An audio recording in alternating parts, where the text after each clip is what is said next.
Welcome back to channel. তো আজকে হচ্ছে ওয়েডনেসডে আর আজকে হচ্ছে আমাদের অ্যানুয়াল প্রোগ্রাম। তো আমি এখন রেডি হয়ে গেছি, এইটা হচ্ছে আমার আউটফিট। গুড মর্নিং বন্ধুরা। তো আজকের ব্লগটা কিন্তু মেয়ে শুরু করেছে আর এখন আমি অফিস থেকে বেরিয়ে যাচ্ছি মেয়ে স্কুল থেকে অর্গানাইজ করেছে অ্যানুয়াল ডে প্রোগ্রাম। তো কোথায় হচ্ছে? এটা হচ্ছে সল্ট লেকে ইজেডসিসিতে।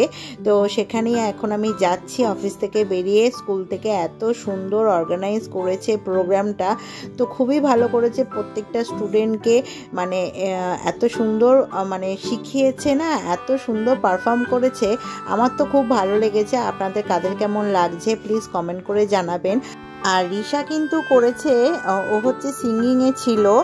আমি যতটা পেরেছি ওর ভিডিও ক্যাপচার করার চেষ্টা করেছি, তবু অনেকটা দূর থেকে তো দেখি আপনারা গেস করতে পারেন কি না কোনটা ও। আর যদি গেস করতে পারেন কিন্তু প্লিজ কমেন্ট করে জানাবেন।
Human Solvec is completing successful 23 years of its quest for greatness.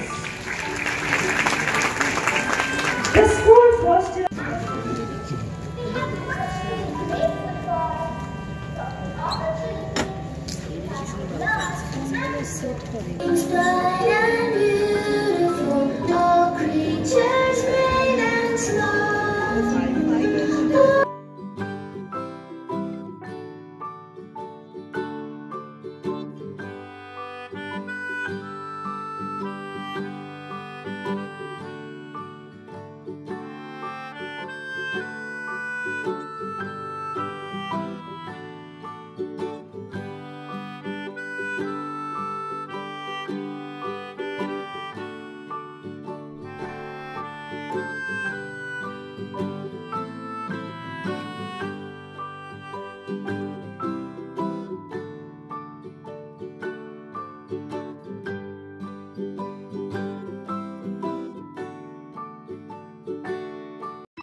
কেমন লাগলো প্রোগ্রাম প্লিজ কিন্তু কমেন্ট করে জানাবেন। আর প্রোগ্রাম কিন্তু এখানেই শেষ। তো রিশা বাড়িতে গিয়ে ওর এক্সপিরিয়েন্সটা আপনাদের সাথে শেয়ার করবে।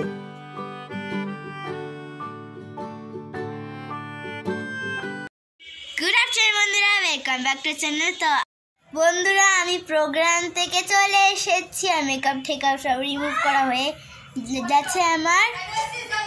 আমি ফ্রেশ হয়ে গেছি আর তাহলে সন্ধ্যে দিচ্ছে না, সন্ধ্যে দেবো, খেতে ভোগ দেবো, আর বোঁদে খাবে। গুড ইভিনিং বন্ধুরা। তো অফিস থেকে এসে ফ্রেশ হয়ে গিয়ে এই বাড়িতে চলেও এসেছি। আর আজকে এই যে আজকে ঘন্টু মাও চলে এসেছে। আজকে কিন্তু শনিবার না, তার আগেই ঘন্টু মা এসেছে। আর কেন আজকে ওর স্কুল অ্যানুয়াল প্রোগ্রাম হয়ে আজকে থেকে ওদের স্কুল ছুটি পড়ে গেল ক্রিসমাসের জন্য, হলিডে। তো এখন এসে কি করব বলুন তো, কালকে কি হবে না হবে। আর আজকে একটা ইনসিডেন্ট ঘটে গেছে, যেটা হচ্ছে সকালবেলা যখন রেডি করাচ্ছিলাম ওকে, আর মা আজকে খুব জোরে পড়েও গেছে। হ্যাঁ, মানে সেই সময়টা এতটাই মানে পড়ে মাথার এখানটাতে ফেটেও মানে কেটে গেছে, এখানটা কেটে গিয়ে রক্ত ফক্ত বেরিয়ে একাকার অবস্থা, মানে সে যে কী অবস্থা।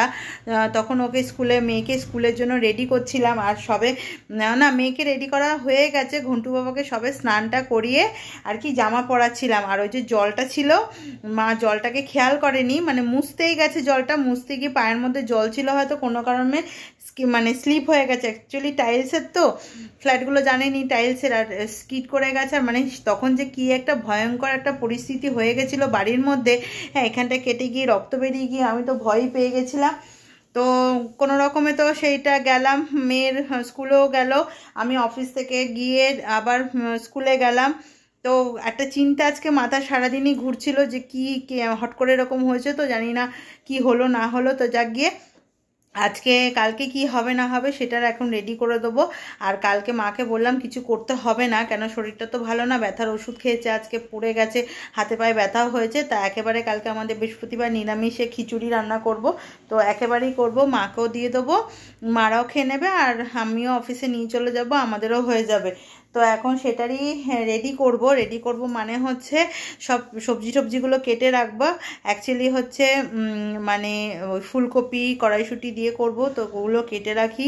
তারপর কি ভাজা খাবে, ভাজার মধ্যে বলতে গেলে বেগুন আছে, আলু আছে। তো বেগুন আলু মানে বেগুনটা বেগুনের মতন হবে, আর আলু আর বরবটি একটু ভাজতে বললো, সেটাই ভাজবো। আর এখন বোতলে জলগুলোকে ভরবো, এই নিচে বোতল আছে, এই যে বোতল আছে, বোতলে জলগুলোকে ভরবো। অনেকগুলো কাজ আছে, তো ও পড়ছে যখন পড়ুক, আর আমি এই ফাঁকে নিয়ে আসলাম। আর আজকে সত্যি মানে প্রচণ্ড পরিমাণে ভয় পেয়ে গেছিলাম যে পড়ে গেছে তো আচমকা, আর পড়ে গেলে বয়স হয়ে গেলে পড়ে গেলে না হাত পা ভেঙে যাওয়ার চান্সটা বেশি থাকে ছোটদের আর বয়স্কদের, তো খুবই ভয় পেয়ে গেছিলাম। তো যাক গিয়ে হ্যাঁ, তো এখনও চিন্তায় আছি, মাথাটার এখানটাতে একটুখানি কেটে গেছে। হ্যাঁ, কেটে গেছে মানে অনেকটাই কেটে গেছে, মানে আচমকা এরকম হয়ে পড়েছে। তো যাক গিয়ে ফেটে যাওয়ার মতনই হয়েছে। তো ওই জন্যই বললাম যে কিছু করতে হবে না। আর এখন এই যে পড়ে গেছিলো কোটগুলো ওখানে এখন ঝুলিয়ে রাখবো, কিছুই করেনি। তো এখন সেগুলো করব, অনেকগুলো কাজ আছে, তো চলুন আমার সাথে সেগুলো করি। আম্মা এখানে কি করছো? ওই যে কালকে রান্না হবে খিচুড়ি, খিচুড়ির সব এইসবগুলো ডাল চাল এগুলো সব ভেজে রাখছি, ডালটা ভেজে রাখছি। আর এখানে এই যে কাটা হয়ে গেছে সবজি, ফুলকপি দিয়ে কড়াইশুঁটি দিয়ে হবে, আর এখানে বেগুন ভাজা, বরবটি ভাজা, শিম ভাজা হবে, ধনেপাতা এখানে, আর সব রেডি করে নিচ্ছি, তাহলে সকালবেলা তাড়াতাড়ি করে হয়ে যাবে। আর এখন কি খাবো? এখন ওই যে বিরিয়ানি। তুই বললি বিরিয়ানি খাবি, বিরিয়ানি, এই যে বিরিয়ানি এসেও গেছে, এই যে আমিনিয়া থেকে। তো বন্ধুরা, রাতের ডিনার আর শেয়ার করতে পারলাম না, ভিডিওটাকে এখানেই এন্ড করে দিচ্ছি। ভিডিওটা ভালো লাগলে প্লিজ চ্যানেলটাকে সাবস্ক্রাইব করতে ভুলবেন না।